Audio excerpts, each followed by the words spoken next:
Okay, guys, let's get started with the lecture today. Today I want to talk a little more about social influence, so I follow up on stuff that we didn't finish last time. But I also brought a couple of other examples with me because I think it's quite interesting to also think about how can we study this social influence thing. By the way, has anybody done the elevator experiment? Please do it. I'm really curious about if it works or not. You know? So there are lots of elevators that you see. Please find one, find like 2 or 3 people and give it a try. Yeah? And report back to me next week. I would be really curious to see whether it works or what your experiences are. Okay, but what I wanted to say is it's also quite interesting, how do we study these kind of things? So you can do this elevator thing, and I don't know, you might experience some problems, I don't know, it's actually often not as trivial as it seems to be. And that's sort of why I brought 2 other examples of, I think, innovative designs about where people started to study social influence in the online world, you know, I don't know, and I guess that's something we can relate to, but it's also scary about how much it seems to be prevalent there. So the first one is the contagion of emotions, which is very interesting on how we post things on Facebook. The other one is a study I want to talk about. It's on Reddit. It's also about how social influence works and how it might get corrected or not. Yeah? Because there could be some wrong information that are getting spread, right? If you think about influence, people influencing each other, I don't know, or spreading rumors in a way. It's quite a big question is, do these things correct themselves? Yeah? Or does this wander off? And because you could think, okay, the whole thing kind of then goes completely mad. But there were some recent studies that actually show that there are self-correcting dynamics, which is great, which kind of strengthens our belief in humanity and sanity. That not every crazy thing is kind of being followed through completely. But that's sort of like a study I want to talk about in that regard. And then lastly, I want to go back to cultural market studies. And I put this at the end because remember, we had like our scheme about macro, micro, and so on. So the first 2 are examples, again, about how the macro condition affects something at the micro, individual behavior, what people do, how they express themselves. And then the cultural market study is a great example for how, when you have like influence happening, how that leads to macro phenomena again. In this case, it's unpredictability and inequality. Okay, we get there. So let me first talk about the contagion of emotions. Now, that's like a fascinating topic, I think. It's really, is our emotional state contagious? Yeah? And you would say, well, maybe, if somebody around you is really happy in a way, it might be contagious. Or if somebody around you is really sad, that might be contagious as well. And there was a study conducted by folks at Facebook that kind of looked at that. And one of the reasons I want to talk about that is because actually I was at Facebook last week in London. I was at their headquarters, which is like crazy. It's like really like a party ground. And they have their bars there, ping pong tables and all sorts of stuff. So it was very fascinating. But actually they have a research unit as well, right? And they actually have done some very large-scale experiments. And what they do, and in this particular case, it's a study from PNAS where it got published. They write academic articles as well, and so on. They cannot always reveal everything that they've done, but they do. And so it kind of looked at what do people post as their status updates. And nowadays you can use machine learning to identify, do they post something in a positive or in a negative way. Right? You can do some sentiment analysis. But in a very simple way, what you can do is you can look for positive or negative words, right, in what people write. Right? You can do things in a more sophisticated way, but there are sort of nice sort of ways to kind of identify. Actually, I have another student, a PhD student, we worked on sentiment analysis on Twitter posts. Like, is this like more positive or is this a negative post? And actually, we've done that in the case of the abortion referendum, kind of look at how people kind of react to certain things, right? And you can do this on a very large scale nowadays, like, I don't know, on millions of posts. And that's a bit what they've done here. So that was pretty cool. So they looked at status updates and they kind of were interested in, is what people post on their status updates, is that linked to the kind of news that they see? And you could imagine, you see a world where you only see negative stuff, your world gets bleak, right? I don't know, or maybe, I don't know, you start posting negative things too. While in the other way around, you could see, well, if everything is perfect in other people's lives that you see in your newsfeed, maybe you have a more positive outlook on things too, right? Or actually, it could even be another thing, and that's something that I'm kind of always interested in a way, is because we put ourselves in relation to others often, right? So sort of I don't know if you ever made that experience, but a few times I am on Facebook, it feels like in other people's lives there's so much more happening than in my life, in a way. But that's actually really a bias as well, which is crazy, because the people, I don't know, in whose lives nothing happens, they don't post on Facebook, you know, or actually they are not that connected either. So we are often put ourselves in relation to others, but we are actually not really aware of the structural things that happen here, which really bias what's going on. Yeah. And that's sort of like one of those things where the sociologist comes in and looks at the eagle's eyes view to kind of get a better idea about where we are within the social structure. And I think I might have told you about it. We're going to have a lecture about that. I've done some work on why not only your friends have more friends than you have, but why they're also happier, healthier, and nicer than you are.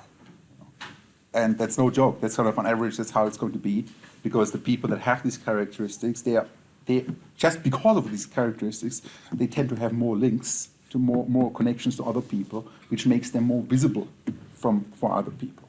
So if you're like a really nasty guy, you don't have many people that see you that you're nasty because they leave you because you're nasty. And that's sort of like one of those really odd things, I don't know, yeah, where we kind of get exposed to things. But anyway, we're jumping ahead. So what I want to talk about here is like this study where they kind of looked at status updates on Facebook. And, you know, this is now, I don't know, almost like 10 years already, 8 years ago. But at the time, you know, it was just crazy. They kind of looked at over 500,000 people that what they posted on Facebook, their status updates. It's like over 3 million status updates. And you see, you couldn't possibly code these things manually. I don't know. This is done. So you need to have some other skills here, you know. Or this is sort of where computational social science really gets interesting, because you can do these kind of things. And then what they've done, they manipulated the news feeds. So, but people see, you know, Facebook, I don't know, there's a news feed, even though, to be honest, I haven't logged in on Facebook in ages. I think it's dying, I don't know.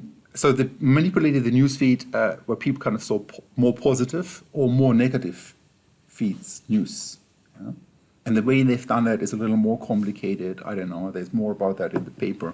But for now, it sort of suffices. You know, in the one case, they kind of took out some positive feeds, positive posts to make the whole thing more negative. In the other case, they took out more negative posts from others to kind of make the whole thing more positive, what people see. And, you know, they went about it in a very straightforward way by looking at, positive and negative words. You know, there are dictionaries out there where you can link them. I don't know, this is more positively or negatively connotated word. And that's sort of how it went. So the way it looks like, you know, this is sort of like your news feed, Facebook news feed. There you go. And others write something, right? That's sort of like, in this case, where the treatment is going to come into play, because this is like now an experiment, and that's another nice example about how we can do experiments in the social sciences, which I always think are really fascinating because they're very clear-cut, they're very straightforward in a way, you know, they're very easy to understand. So they've done that, and then they kind of look at what people post.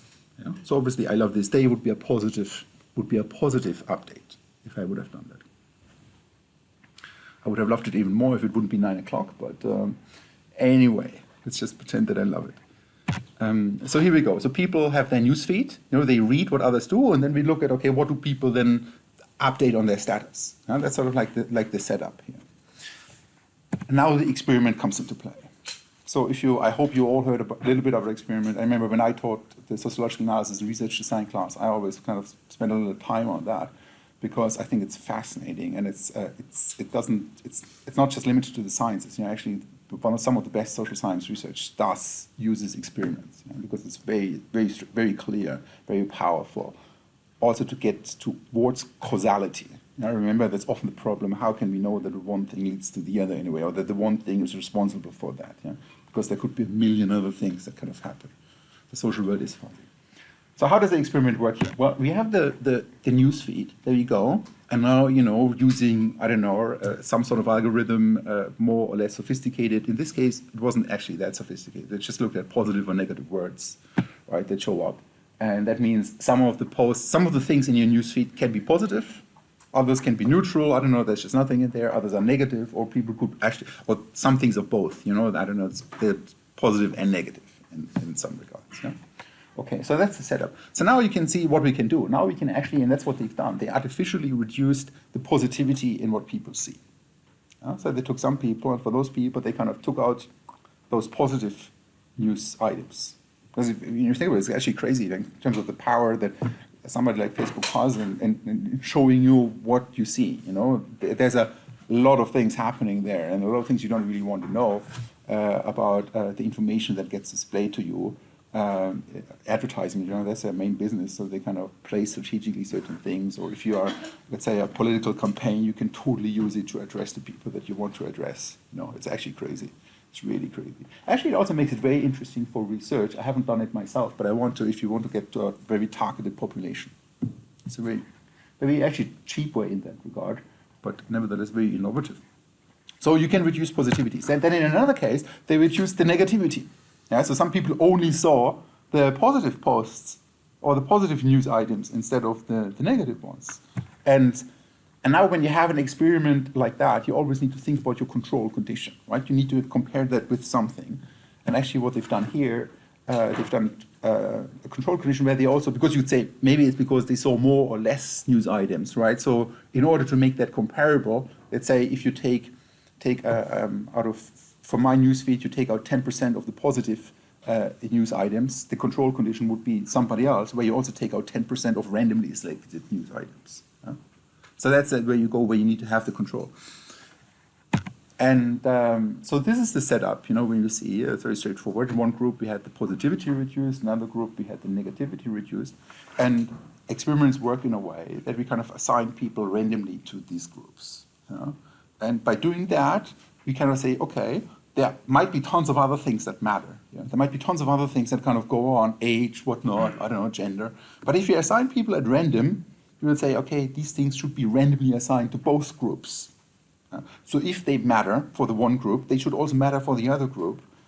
Yeah? Because I've randomly assigned people, and on average, there should be the same amount of women than in the one and then in the other group, for example. On average, the age distribution should be the same in one group as in the other one. That's like this very clever idea of kind of dealing with what we call unobserved heterogeneity. Yeah? Unobserved heterogeneity means stuff that kind of where people differ, where people are different, that we don't really observe. Because this goes even further than that when you randomly assign things. There could be other things that I don't really know that they matter, right? There could be things that matter, I don't know, maybe hair color matters for whether people like to post positive or negative. I don't know, yeah?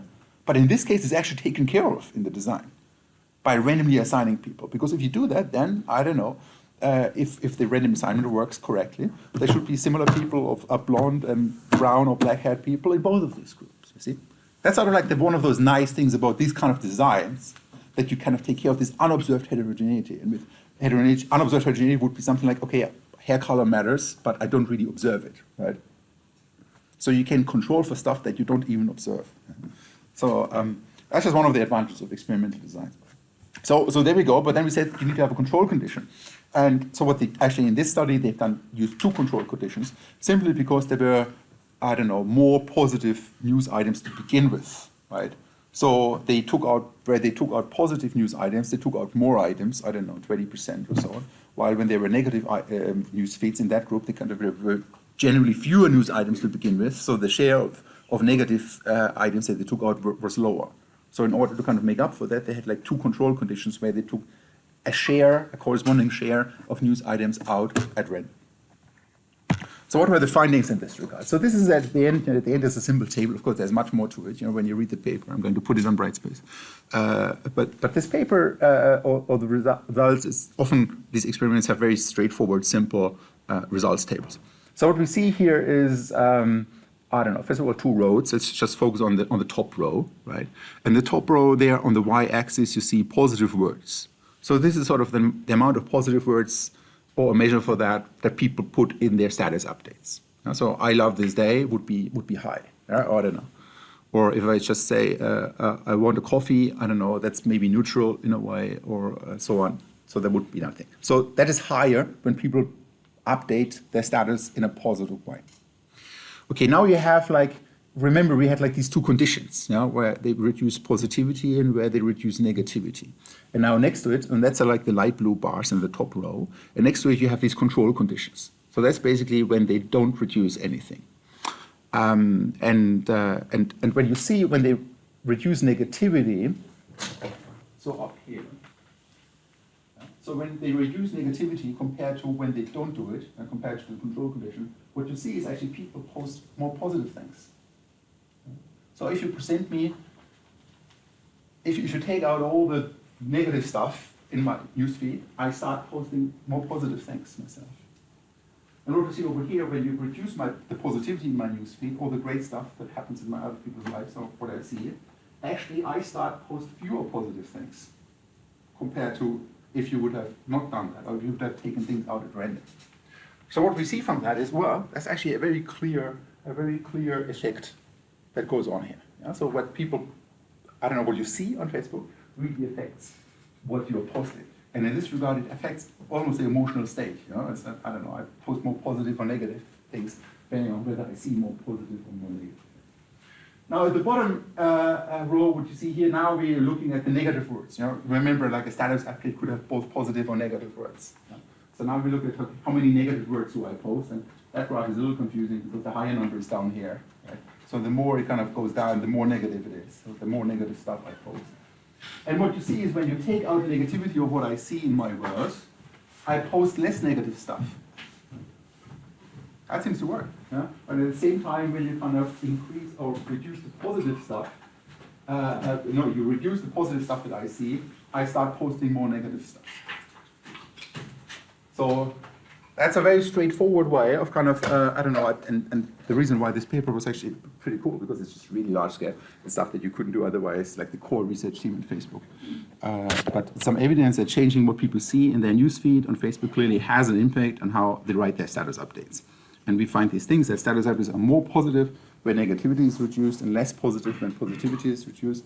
And conversely, their updates are less negative when negativity is reduced and more negative when positivity is reduced. Basically, it's really just, I don't know, what you see is sort of has an effect on your emotional state and what you post. But I found it fascinating when I came across that study.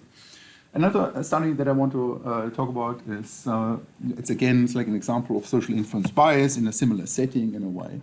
And again, now we're kind of looking at how the macro structure affects what individuals do.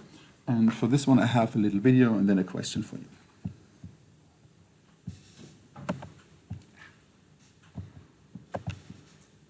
Imagine you're in the mood for pizza, and you're trying to choose where to eat. To help inform your decision, you ask your friend for his recommendation. You also do a quick online search and find 2 pizza shops in your local area. Looks like your friend highly recommends Joey's Pizza, so now you have a tough choice on your hands. Have you decided where you want to eat? Not so easy, is it?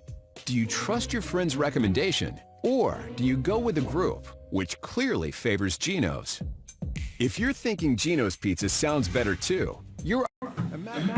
Okay, I had a little question, but we can just do it by hand. So what would you guys do? Would you rather go to the restaurant that your friend recommends? Hands up. Or would you go to the one that has like 5 stars on Google, but your friend doesn't really seem to mention it? Okay. So what we see here again is like how influence matters, and in this case, probably we also believe in, so it links a little bit with the wisdom of the crowd, what we talked about the other time. You seem to trust the crowd more than your friends. Maybe because you think, okay, there are hundreds of people that kind of evaluated, maybe my friend just had a good day, I don't know, I don't really know why that is the case. But there's another interesting thing that kind of is related to that, and it's a little bit what they looked at in this study, that it matters who says something as well. Yeah? So in this study, it's a study published also in PNAS, where they looked at Reddit. I don't know, everybody knows Reddit. It's like a news aggregating site. You post some news, I don't know, something, you can post a link, and then you can write a comment about it, and then people can actually up and downvote those comments. And depending on when you upvote it, they kind of show up higher on the list, and when you downvote them, they come up lower. It's like, you like that? I don't know. so that's the site. So you have news items, and when you click on it, then there are so many comments, and then the comments show up. Yeah. Okay, and within those comments, this is now an example page of the comments. Then you can have buttons where you can up or downvote a comment, saying, okay, I really like that, or I don't like that, and then it kind of shows up higher or it goes lower. Okay, so what we've done in this case is, so over a period of 5 months, they looked at around 100,000 comments that were kind of submitted. They select these things at random, and then what they've done, which is also pretty neat. You know, they artificially upvoted, they randomly selected 4,000 posts of those, and 4,000 because that's sort of the normal share of posts that get upvoted out of the ones that get posted, so they wanted to make that realistic. 4,000 posts, they just randomly gave a positive upvote without reading the comments, just upvoted, just randomly assigned. While around 2,000 of the comments, they just randomly downvoted. So somebody posts that, somebody, there's a news thing, somebody writes a comment, and then they went in and they were the first one, and then they kind of clicked the upvote or the downvote button at random. Okay, and then they were curious to see how does that actually affect how other people then vote that comment. Does it kind of have an effect when you kind of randomly say something is positive? Does that kind of then become more positive as well? Or when you say something is negative, does it become more negative as well? And that's the kind of stuff we'll actually talk about next week a lot as well. It's called the Matthew effect, where kind of these kind of things accumulate. Okay, so again, like very large scale, again, you want to do these things automated, right? I don't know, they looked at over 300,000 users, they were being used here in that regard, you know, but again, like very innovative about how you can go about these things. Here the design, I don't know, maybe this is not the best graph, I'm not proud of it, I've done it this morning. Anyway, so we have these comments on Reddit, and then comments get randomly assigned to either randomly being upvoted, randomly being downvoted, or like a control where nothing really happens with that comment. And then afterwards, they look at, okay, how do users rate this comment? And where does it end up with? Or actually, what does then the second user do? You know, like, I don't know, let's say you're the first guy who kind of upvotes this link. What does the second guy who kind of then decides I'm pressing a button? Is that person more likely to press the upvote or the downvote button? And when we look at that, their result is again, you know, there's a little more happening to it in the background, how this ends up with. But when we first look at the y-axis, we have like the probability in the first graph on the left, the probability to upvote. Yeah? So let's say I get to see this comment, you've done something with it, either treatment or control, I don't really know, I'm just a user, I just go to see this comment, and then the question is, what is my chance to upvote that thing? Yeah? To press the upvote button. And now you see here the different conditions that were used. We have like the control condition in the middle where nothing really happened, right? So if the control condition isn't, I don't know, that's just a random chance that I upvote or download things. There we go. But now we have like these two conditions where in the one case they artificially down-treated this post. So artificially, without reading it, just said thumbs down. Right? And in this case, without reading it, they artificially said thumbs up. Right? And then they kind of looked, okay, what do I do then? And what we see here is, so that's like the probability for upvoting. And that's the probability for downvoting, yeah? Again, like with the three conditions. And when we first look at these two lines, so this is the case where the guys who've done this study artificially kind of made a comment go up, yeah? Artificially press the upvote button. What does it do to my probability to upvote that comment? Actually, it increases, right? It increases compared to if they would have not have done anything. So when I see somebody kind of having clicked the upvote button and saying, okay, this is higher, I'm more likely to upvote that thing compared to if nobody would have pressed the upvote button before, in a way, right? So I seem to like something more just because others like it. And when we look at the downvoting probability, there's something similar going on in that regard. Like when they artificially downtreat a post, when somebody, you know, artificially you say thumbs down without reading it, and then I see that post, that comment, and I see somebody voted it down, I'm more likely to also press the down button compared to if you would not have done something with it. So what we see here, this is sort of like, I don't know, I call this an amplification. So you can kind of trigger kind of people kind of into a certain directions.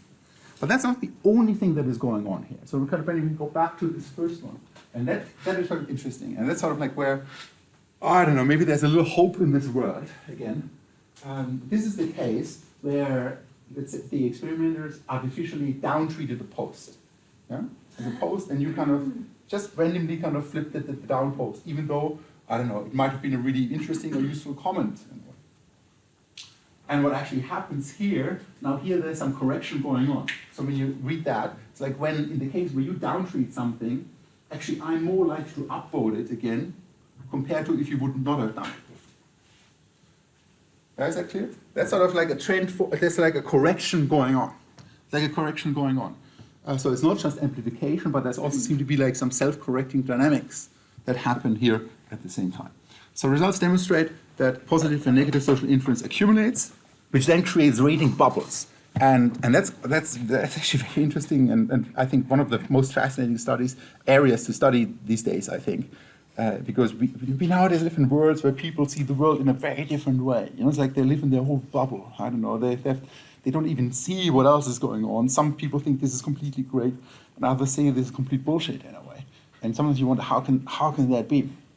For example, yesterday I was in a college meeting at the college exec, and somebody was giving a presentation there, and I just thought it's complete bullshit. Yeah? But everybody was saying, oh, economic relations, great, and it just kept going on that. I wondered, I don't know, am I wrong? Maybe I am, I don't know.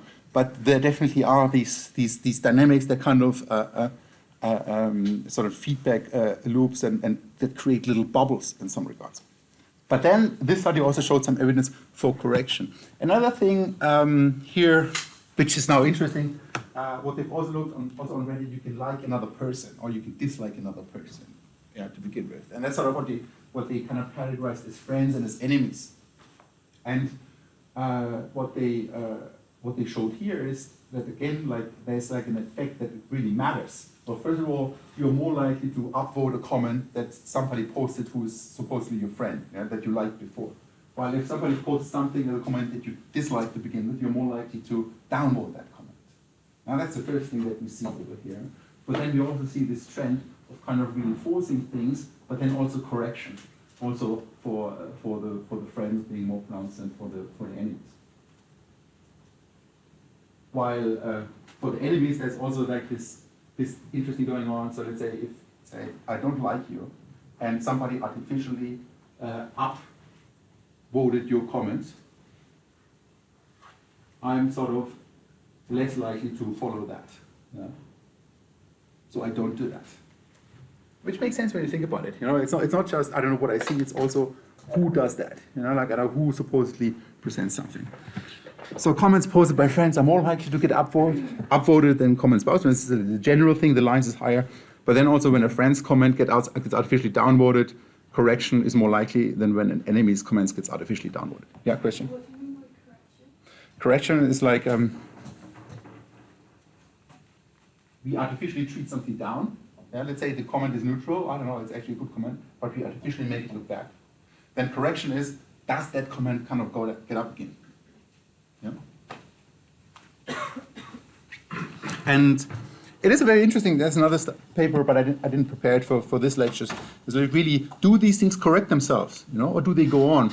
And first when I was thought about how I'm going to structure this lecture, I actually came across this video, which is great, which is about all this fake news that is going around these days.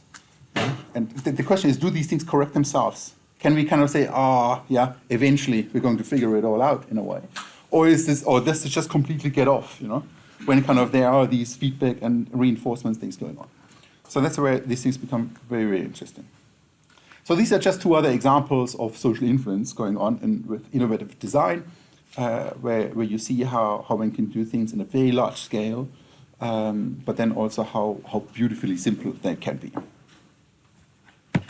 Okay, the next thing I want to talk about are these cultural market studies, and I had talked about that the last time already, and that was reading you guys had to do for Tuesday, and it's I call it a landmark study. It was very, very good. This is like over 10 years old now. Time really flies, but at the time it was really innovative. It was really innovative in a couple of different ways.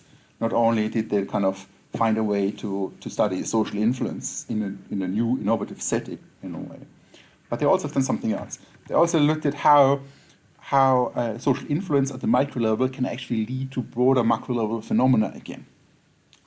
So if social influence happens, what kind of does it mean in terms of how predictable things are, for example, right? Or how unequal, I don't know, people like things and so on.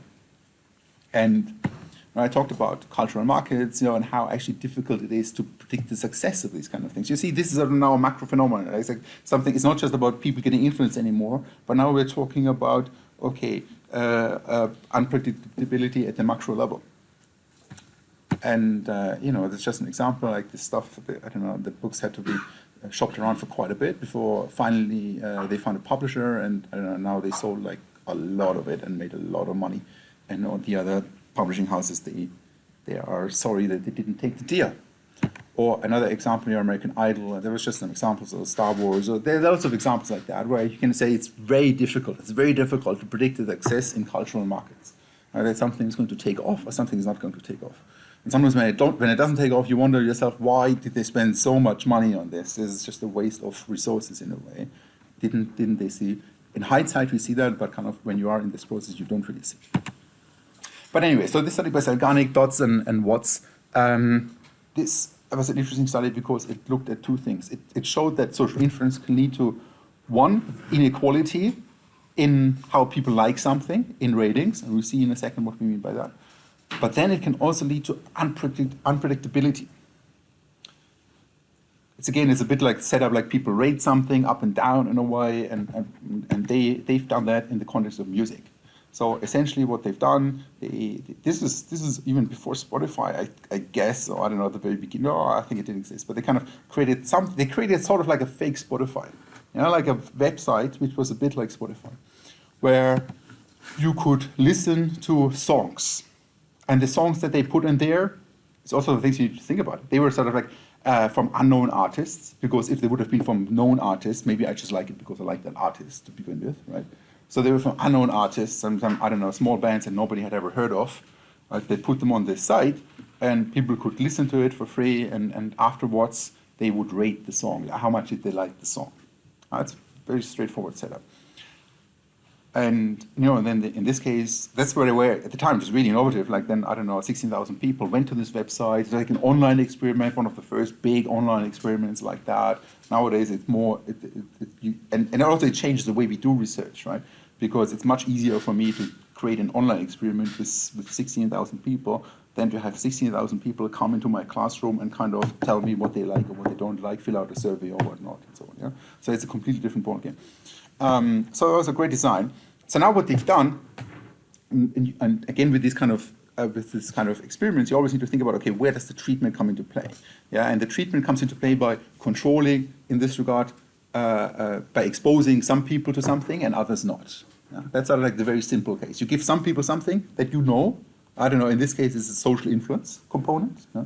And in the other group, you don't give them, or you withhold that thing. And then the difference between the two, you can say, well, that must be true because the one group got, I don't know, that treatment and the other one didn't. And that's sort of like the idea of these experiments. So, I don't know, people went to this website and they could listen to these songs and then they would rate the song. Like, I don't know, how much do I like it? 5 stars, 2 stars, something like that.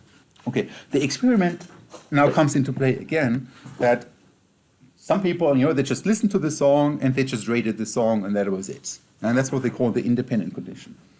While for some other folks, they kind of were exposed to something else. They were exposed to the ratings that the other people had given a song.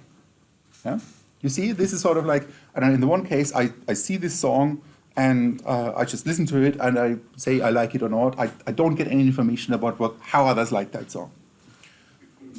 Well, for some people, they kind of, essentially, it's very simple. You just put them to another website in a way that looks very similar to the first one, but you have something different, which is next to the song, you give the average rating of the song so far. Yeah? And that's sort of how they went about that. And then what they've done, they actually have done two experiments. One is where they kind of gave people this average rating of the song.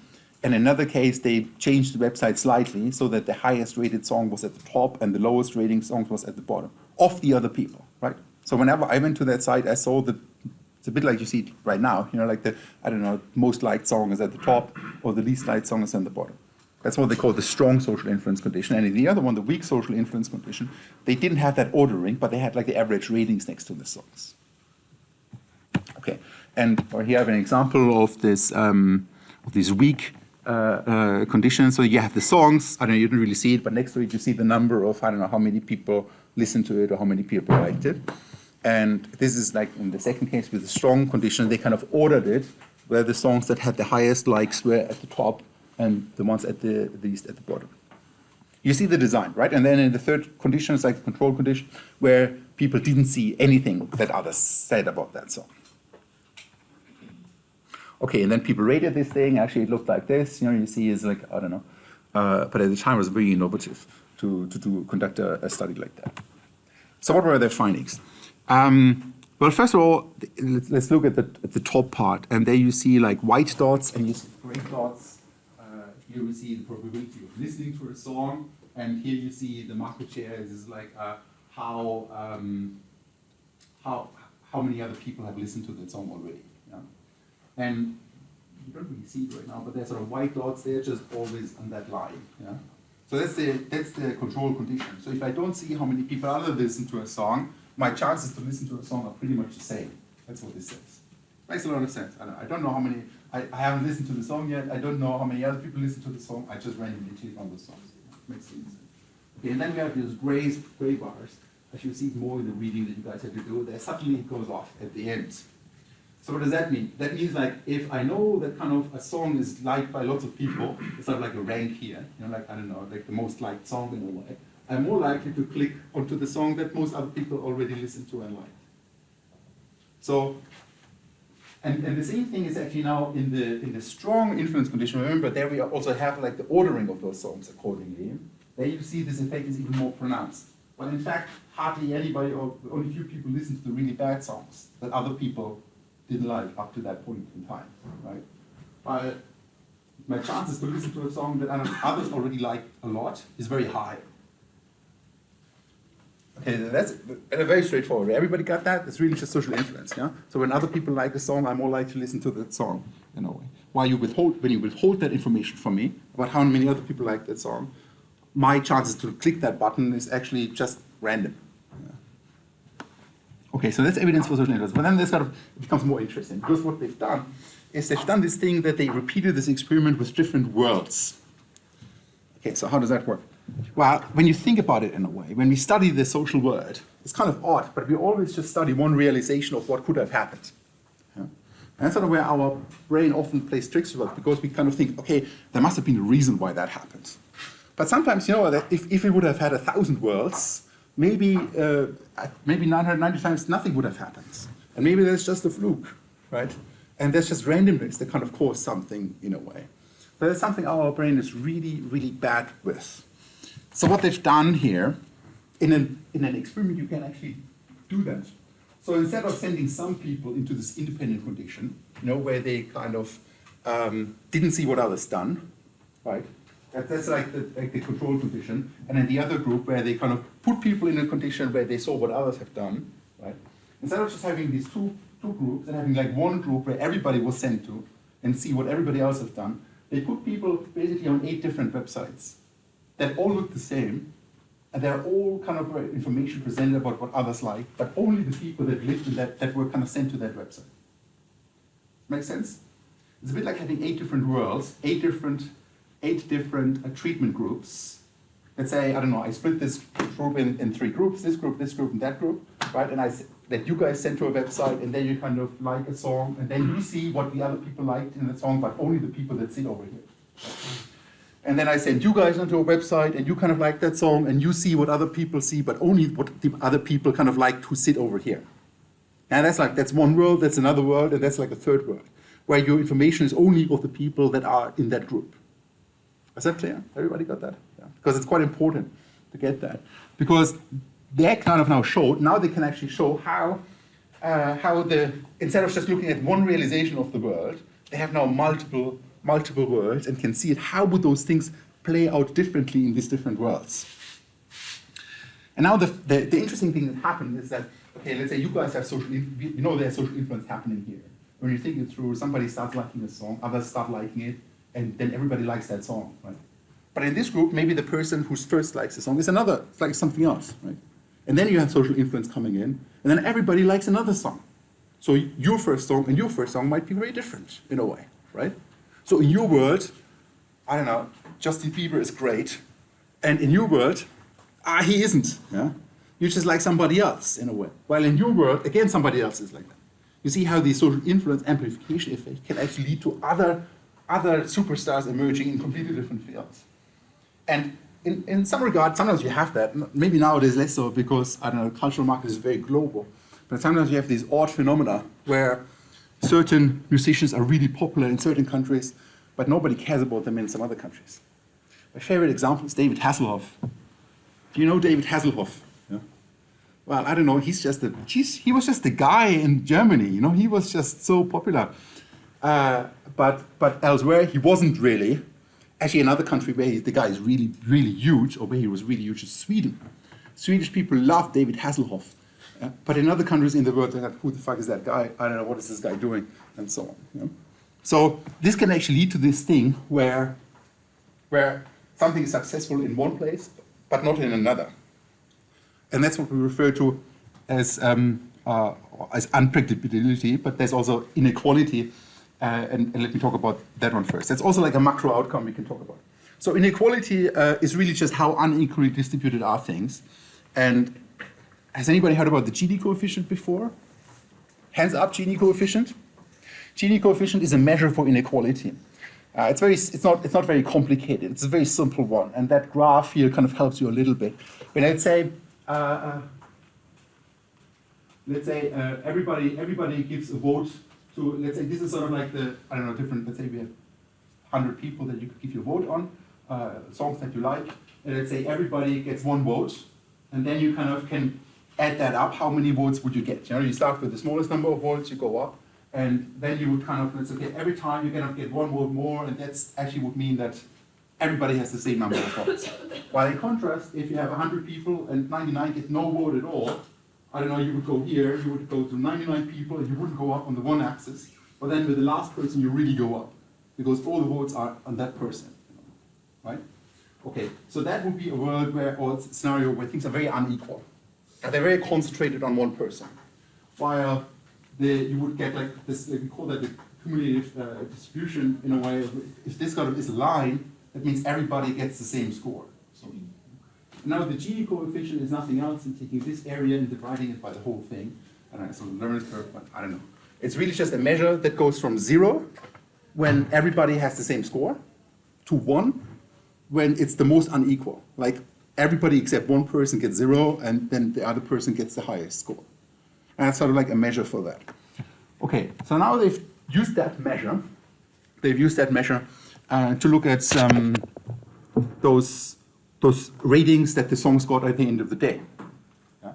If every song would get the same rating, actually that thing would be 0, right? I don't know. Some songs got higher ratings because there's some randomness in it in a way. But if every song would get the same rating or about the same thing, the Gini coefficient would be low. So now here we have like those 8 different worlds. Remember, we're like spread out into 8 different worlds. And what we do find is that all of these worlds, the Gini coefficient for how unequally are these ratings that the songs get is actually higher. So when you have social influence, you have like these super songs evolving, while if you don't have social influence, you don't. That's the thing. So the ratings become unequal. And here actually they become more pronounced when you kind of emphasize the social influence thing. Yeah? Not only is there influence happening, but the songs become more unequal when you have influence going on. And nowadays we have that, you know, I don't know, you have certain songs and they are sort of not that different in a way, but the one that kind of is better, is slightly better, becomes suddenly much more likes in a way. That's what you find in here. So the second thing what they have, and that was quite innovative because it's also like this macro outcome, is like unpredictability. And I mean by that is really just, can we say which song is going to be successful in that group, which song is going to be successful in that group, which song is going to be successful in that group. And their finding was, well, hang on, actually, when we have influence happening, it becomes much harder to predict, in a way, in the different worlds. And the way they went about it, you know, I don't know, you don't need to freak out about that. It's really just a measure, again, there's more about this in the paper that you guys had to read, for how can we measure unpredictability. They have like these different worlds, and they kind of, just really for each song, they look at what is the share that each song gets in the different groups. Right? I don't know, let's say in your group, Justin Bieber got 20 votes, in your group he got 10 votes, in your group he got 0 votes, right? So therefore, each combination, I take the difference in that, I add that up, and that sort of gives me a measure for how unequal these things are. If you would have got 20 votes in each of the groups, 20 minus 20 is 0, 20 minus 20 is 0, 20 minus 20 is 0, it would be 0, right? While if in your group he gets 100, here gets a 10, difference is 90, and then I don't know, so on. You see the logic that the number goes higher up when things are very different in the different groups. And the key finding here is that this unpredictability is higher when social influence is at play. So not only is that people get influenced by each other, but it could take off and go in vastly different directions. Now that's the thing. It kind of, an influence reinforces things, right? And now suddenly things like random starting conditions really become really important. Because for whatever reason, somebody liked that thing and then it really took off. For whatever reason, somebody liked David Hasselhoff in Germany and then it really took off. And then that guy really became popular in a way. While elsewhere, nobody cared about him first instance and then it never happened. So unpredictability goes up. So the reason why I included this here is because this kind of is a nice example, not just about a large-scale online experiment, but also about how kind of we can link that back up to macro-level phenomena. Yeah? Not just people get influenced by others, but how that kind of affects something about the unpredictability of the inequality in that market. So to summarize, social influence at the micro level leads to inequality and unpredictability of success at the macro level. And we will talk more about that next week when we talk about the Matthew effect, success patterns, and self-fulfilling prophecies. So the first one is self-fulfilling prophecies you guys have. But before we end, sorry, I kind of didn't give you the chance to say something, so you wanted to say something to address the class. All right, so you all are probably aware that rent in Dublin, and in UC in particular, is a rip-off. That's pretty straightforward. The college wants to hike it by 4% every year for the next 3 years and put an extra grand on the new building because they want money. If you think this is stupid and I think it's quite outrageous, to be honest, like it's not that good and it's pretty expensive. There's a petition. The petition is to prove to the college that people actually care because they think people don't care. And then we can do something about it. If you hate rent, sign the petition, please. Thank you very much. I'm done. Okay, guys. So next week, self-fulfilling prophecies. Yeah.